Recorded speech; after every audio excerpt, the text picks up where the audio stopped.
Chapecó, Santa Catarina, ano de 1879. Em meio às colinas silenciosas e ao frio cortante do sul do Brasil, uma família viveu algo que nunca deveria ter sido lembrado. O caso da família Vieira se tornou uma das histórias mais sombrias já registradas nessa região, uma mistura de medo, isolamento e segredos enterrados no tempo. Antes de descer comigo até o coração desse mistério, inscreva-se no canal, ative o sino e prepare-se para conhecer uma história que talvez nunca te deixe em paz novamente. Chapecó ainda era apenas um pedaço de terra distante, um amontoado de colinas cobertas por mata cerrada e vales de neblina.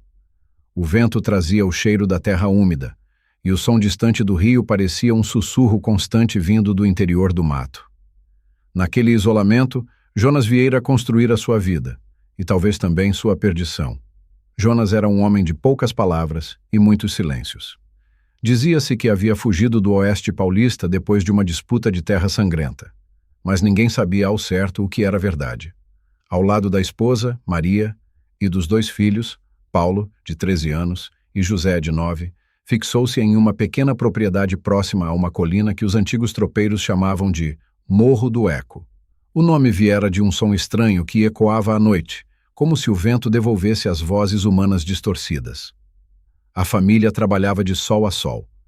Jonas cuidava do gado e da plantação de milho, Maria mantinha a casa, e os meninos aprendiam com o pai a lidar com a dureza da terra. A vida era simples, mas cercada de uma estranha quietude. Os vizinhos mais próximos viviam a quilômetros de distância, e o padre da capela mais próxima só passava pela região 2 vezes por ano. Mas a tranquilidade do lugar era apenas aparente. O Morro do Eco guardava histórias antigas, contadas em sussurros pelos viajantes. Falam de uma antiga sesmaria, onde famílias inteiras desapareceram, e de um P. Numa manhã enevoada, José, o mais novo, apareceu assustado. Dizia ter ouvido uma voz saindo do poço atrás do celeiro. Maria pensou ser imaginação de criança, mas Jonas decidiu verificar. O poço era antigo, revestido de pedras escuras e coberto por uma tampa de madeira que há muito ninguém abria.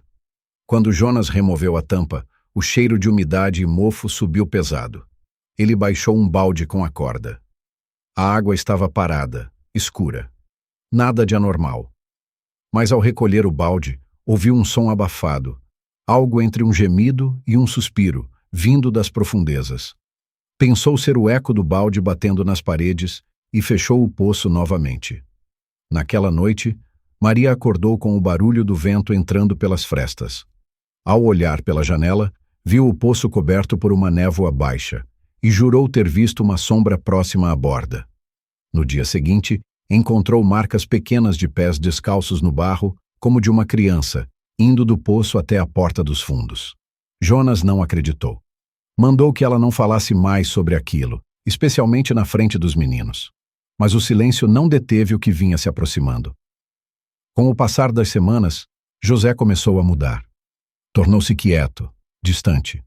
Passava horas olhando para o campo, como se escutasse algo que os outros não ouviam.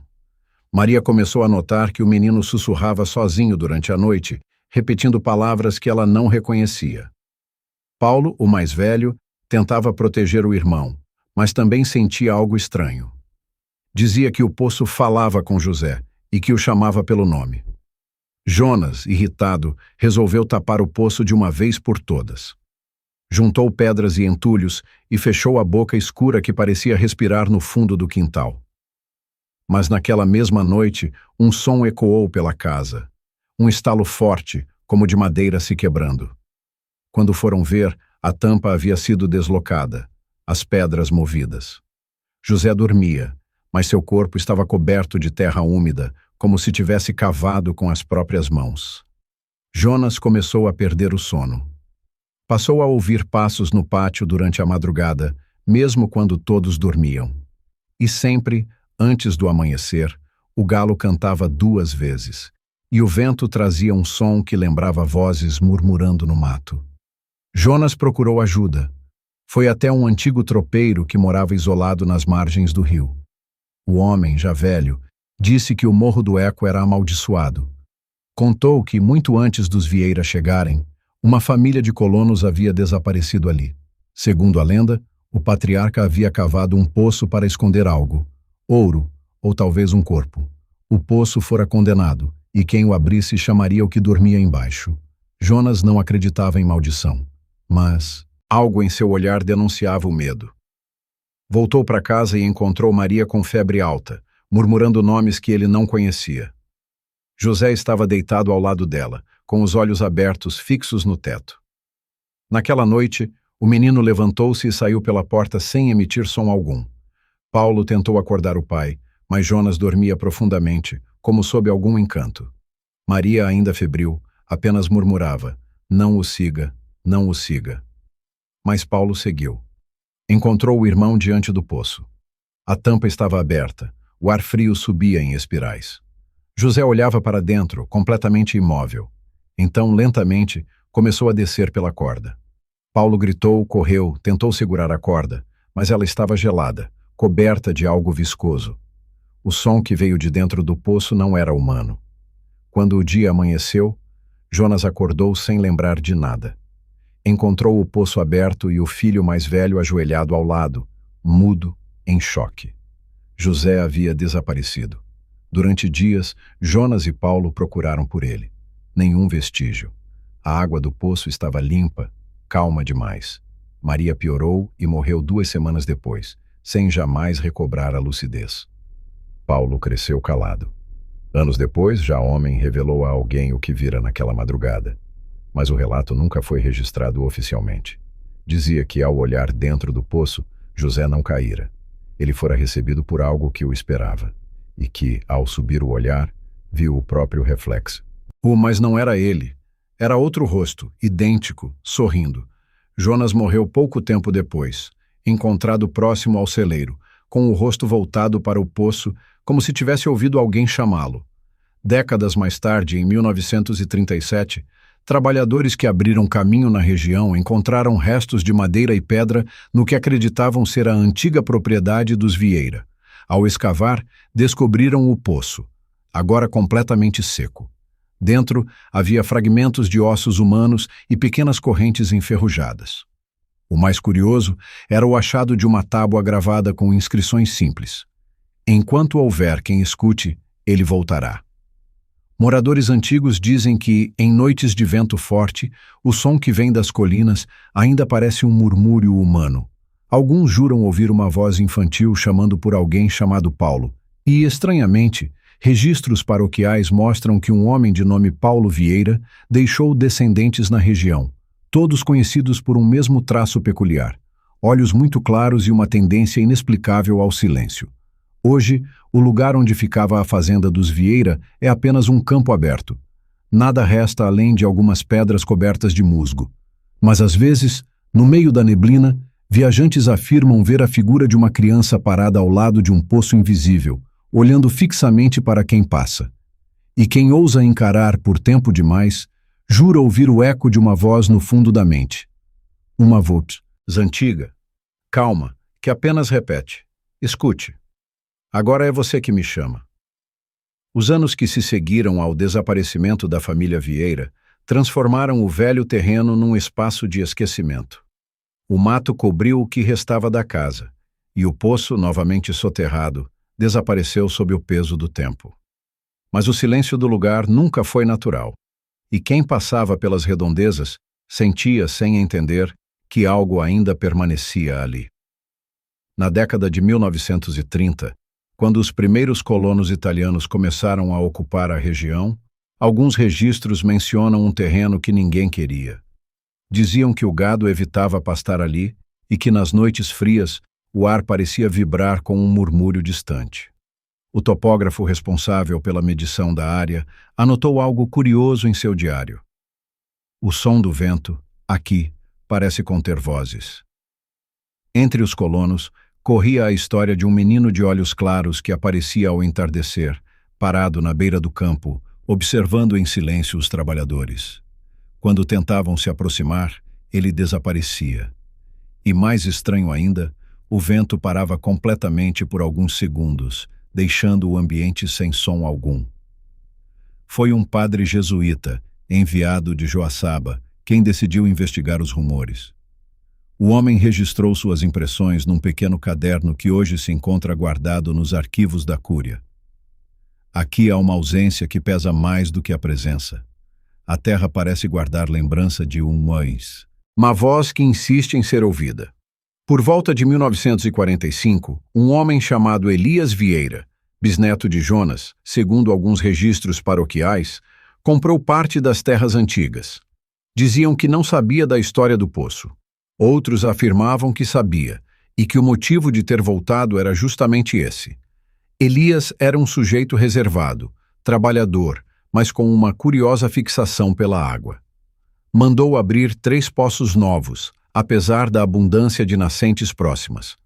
Trabalhava sozinho, de madrugada, iluminando o chão com lamparinas. Os vizinhos notavam o som de estalos e murmúrios vindos da propriedade, e um dos trabalhadores que tentou ajudá-lo contou que Elias falava sozinho enquanto escavava, como se conversasse com alguém invisível. Certa manhã, ele desapareceu. A casa estava intacta, as ferramentas alinhadas, e os poços, todos tampados, exceto um. Quando os vizinhos se aproximaram, sentiram o ar frio saindo da abertura, acompanhado de um ruído leve, como o de uma criança respirando. Nada foi encontrado. Nenhum corpo, nenhuma pista. Mas a partir daquela data, o nome Vieira voltou a circular nas conversas de Chapecó. O terreno, novamente abandonado, tornou-se tabu. Em 1964, estudantes da região iniciaram uma pesquisa sobre antigos colonos para um trabalho escolar. Ao visitarem os arquivos da igreja, encontraram uma série de registros desconexos, nomes repetidos, datas incoerentes, e uma nota antiga do padre jesuíta mencionando o menino do poço. Um dos estudantes, curioso, decidiu visitar o local. Dias depois, foi encontrado em estado de choque, caminhando descalço pela estrada. Não falava coisa com coisa, apenas repetia que os olhos estavam lá dentro. Depois disso, mudou-se da cidade e nunca mais foi visto. Durante a década de 1970, moradores próximos ao antigo terreno relataram sons inexplicáveis, passos sobre folhas secas, risadas infantis e o ruído metálico de correntes. A polícia investigou, mas nada encontrou. O caso foi arquivado e os rumores se transformaram em lenda urbana. Mas o detalhe que incomodava os mais velhos era outro. Nas gerações seguintes, nas famílias Vieira que permaneceram na região, nasciam sempre crianças de olhos excepcionalmente claros. Algumas tinham sonambulismo, outras relatavam ver pessoas no espelho quando o vento soprava forte. Em 1992, uma pesquisadora de história local, Helena Duarte, decidiu documentar a lenda. Passou meses entrevistando descendentes e recolhendo registros. Foi ela quem descobriu que Paulo Vieira, o sobrevivente de 1879, havia deixado um diário, hoje perdido. O último registro conhecido do documento dizia apenas: "Ele nunca deixou de me chamar." Helena foi vista pela última vez em uma tarde de agosto, quando saiu para filmar o local da antiga fazenda. Sua câmera foi encontrada dias depois. Voz infantil, dissolvendo-se na noite. José. O caso da família Vieira parecia ter se dissolvido na poeira dos anos, reduzido a boatos de interior e anotações esquecidas em arquivos paroquiais. Mas em 2022, um pesquisador independente chamado André Furtado, especialista em história social e fenômenos folclóricos, decidiu revisitar a lenda. O projeto começou como um documentário acadêmico sobre as primeiras famílias de Chapecó, mas rapidamente se desviou do plano original. André encontrou referências dispersas, cópias de certidões, cartas de colonos e fragmentos de diários. Em um deles, datado de 1883, havia uma frase quase ilegível. Ele chama debaixo da terra. A água responde. Intrigado, André viajou até o local indicado nos mapas antigos, uma área rural a poucos quilômetros do atual centro da cidade. Hoje, ali se ergue uma pequena plantação de soja e uma casa moderna, habitada por um casal de idosos. Eles o receberam com simpatia, mas ao ouvir o sobrenome Vieira, a mulher empalideceu. Disse que aquele nome ainda mexia com o vento. Contou que, em certas madrugadas, escutava passos do lado de fora e vozes de criança chamando por alguém. Disse também que o gado às vezes se afastava sozinho do curral e ficava imóvel diante do solo, como se observasse algo invisível. André passou 3 dias na propriedade. Gravou entrevistas, coletou amostras de solo e fotografou o terreno com drones. Nada de anormal. Até a última noite. De acordo com o registro de áudio encontrado depois, o vento começou às 2h17. Primeiro um assobio leve, depois uma série de estalos, como madeira se rompendo. O gravador capta o som da respiração de André e o clique da lanterna sendo ligada. Está vindo do chão, ele murmurou. O som cresce, algo metálico, profundo, como correntes arranhando pedra. E então, uma voz, tênue, infantil, surgindo de fundo, chama o nome José. O arquivo termina abruptamente. Na manhã seguinte, a caminhonete de André foi encontrada à beira da estrada, a câmera caída no banco do passageiro, o gravador ainda ligado. A polícia registrou o caso como desaparecimento não esclarecido. Nenhum vestígio foi localizado, nem digitais estranhas, nem sinais de luta. Mas um detalhe intrigou os peritos. O microfone do gravador estava coberto por uma fina camada de terra úmida, como se tivesse sido colocado sobre o chão recém-aberto. Semanas depois, os moradores da região relataram algo incomum. Uma nova fenda havia se aberto na terra, a poucos metros do antigo poço. No interior, as autoridades encontraram 3 fitas de fita preta, amarradas em cruz e cobertas de pó. Nenhuma continha gravações reconhecíveis, apenas ruído branco, intercalado por respirações e sons de água pingando. As fitas foram levadas para análise, mas desapareceram do arquivo policial meses depois. O caso foi arquivado. Desde então, caminhoneiros que passam pela estrada próxima dizem ver em certas noites de neblina um homem parado no campo segurando algo na mão. Talvez uma lanterna, talvez uma câmera. Ele nunca se move, e quando tentam se aproximar, o farol do veículo pisca, e o homem desaparece. Em 2023, um vídeo curto circulou em fóruns obscuros da internet, postado anonimamente. Mostrava a imagem tremida de um campo, filmado à noite. O vento soava cada vez mais forte, e ao fundo, uma voz de criança chamava: José. No canto inferior da tela, por menos de um segundo, uma sombra passava diante da câmera. O contorno de um homem, imóvel, com olhos pálidos refletindo a luz. O vídeo terminava com um sussurro, em tom baixo, quase íntimo: agora é você. Os arquivos municipais de Chapecó ainda listam a propriedade como Área Rural Vieira, embora o sobrenome já não conste nos registros de moradores há mais de um século. E quem visita o lugar hoje diz que o vento sopra diferente ali, mais frio, mais pesado, como se viesse de dentro da terra. Alguns afirmam ouvir passos leves acompanhando o som e juram sentir olhos invisíveis observando, sempre observando, por trás da vegetação. Mas o mais perturbador é que em noites muito silenciosas, quando o vento passa entre as árvores, o eco que retorna do vale não parece apenas o som da natureza. Parece alguém chamando ainda, depois de todos esses anos. O vento soprava de forma diferente nas colinas de Chapecó naquele inverno de 1879. O céu pesado e o silêncio dos campos criavam uma sensação de isolamento que pesava sobre a pequena fazenda da família Vieira. Jonas Vieira, homem de poucas palavras e olhar fixo, passava os dias cuidando do gado e da terra seca. Maria, sua esposa, mantinha o lar com um cuidado quase mecânico, como se o medo a fizesse repetir cada gesto.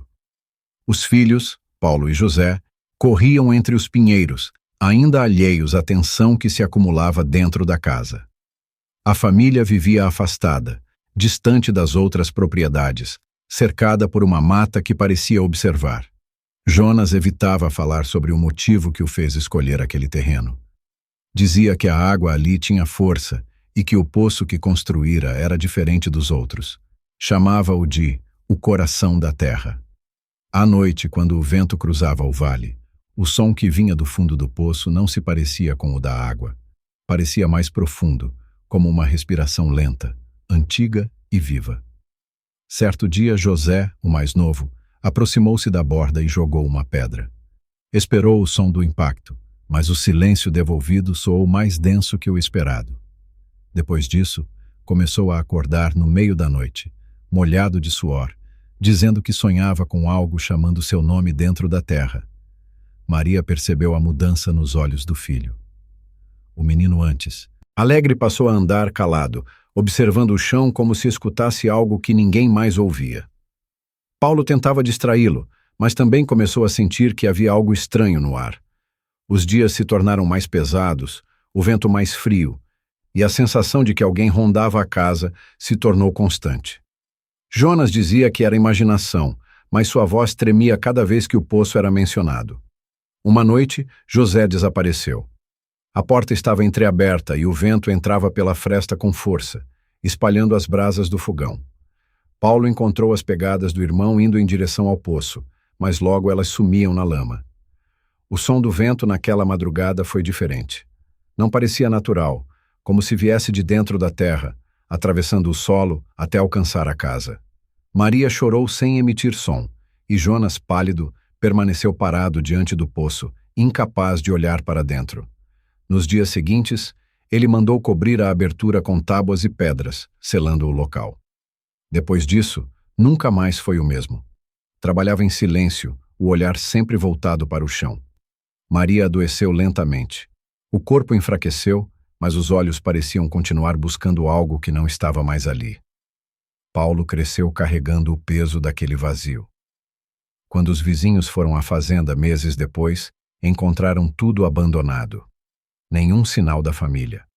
Apenas a terra revirada e o poço, novamente aberto. Com o tempo, o terreno foi tomado pelo mato. As árvores cresceram retorcidas e o lugar passou a ser evitado por todos. Quem se aproximava dizia sentir o ar mais frio e pesado. Décadas se passaram até que o nome Vieira voltasse a ser ouvido. Na década de 1930, colonos que chegaram à região contavam histórias sobre o Campo do Poço. Diziam que o gado se afastava sozinho e que à noite o som do vento lembrava vozes. Um topógrafo que mediu a área registrou em seu caderno que o ar parecia vibrar, como se houvesse algo pulsando debaixo do chão. Um padre jesuíta foi enviado para investigar os boatos. Ao retornar, anotou apenas uma frase em seu diário. Aqui há uma ausência que pesa mais que a presença. Em 1945, um homem chamado Elias Vieira comprou parte daquelas terras. Dizia não acreditar em histórias, mas os vizinhos o viam cavar poços durante a madrugada, iluminado apenas por lamparinas. Falava sozinho enquanto trabalhava, como se respondesse a alguém. Ninguém soube o que aconteceu quando Elias desapareceu. A casa ficou intacta, as ferramentas no lugar e o poço aberto.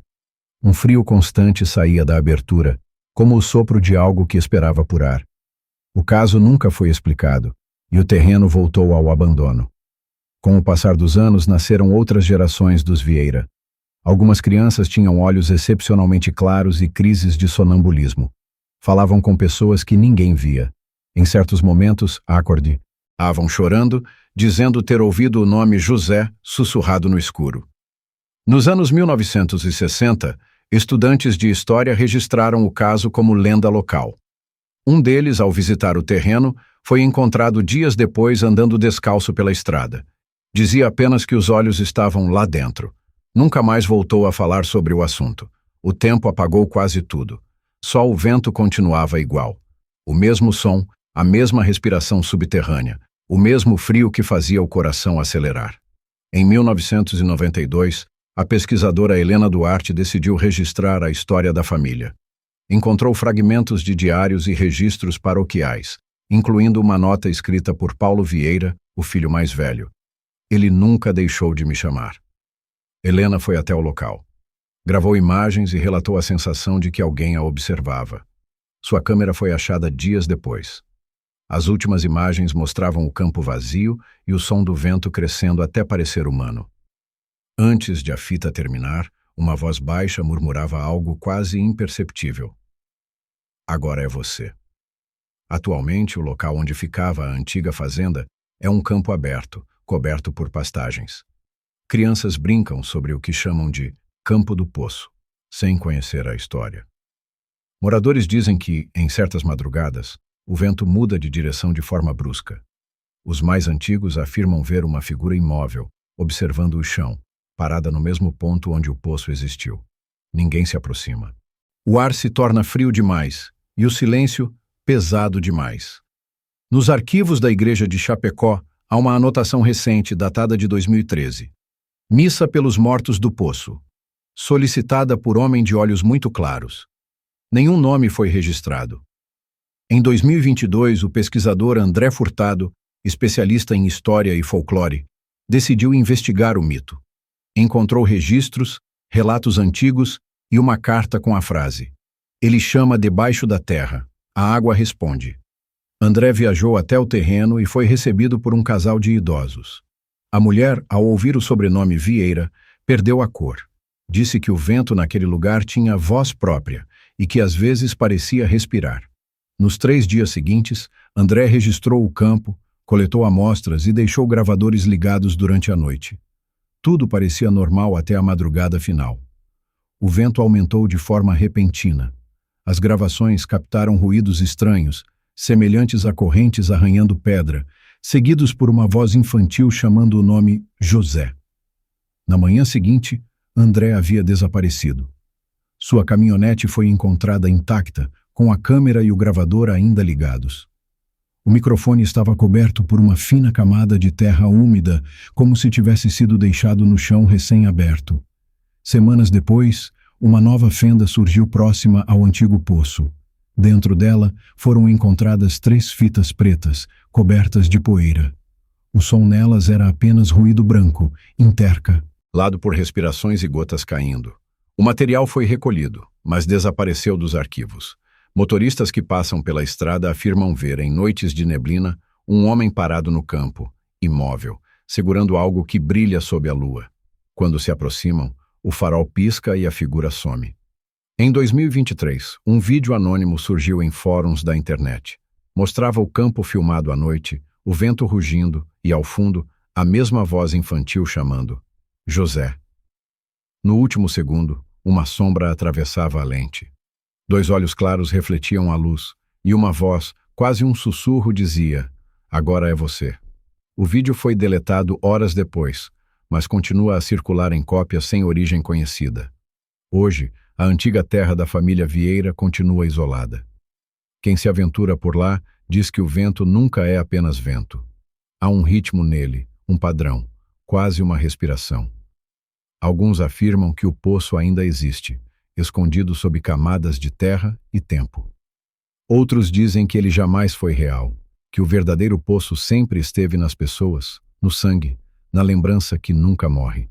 Mas quando o vento sopra de sul e o nevoeiro cobre o vale, o som que atravessa Chapecó carrega algo que o tempo não apagou.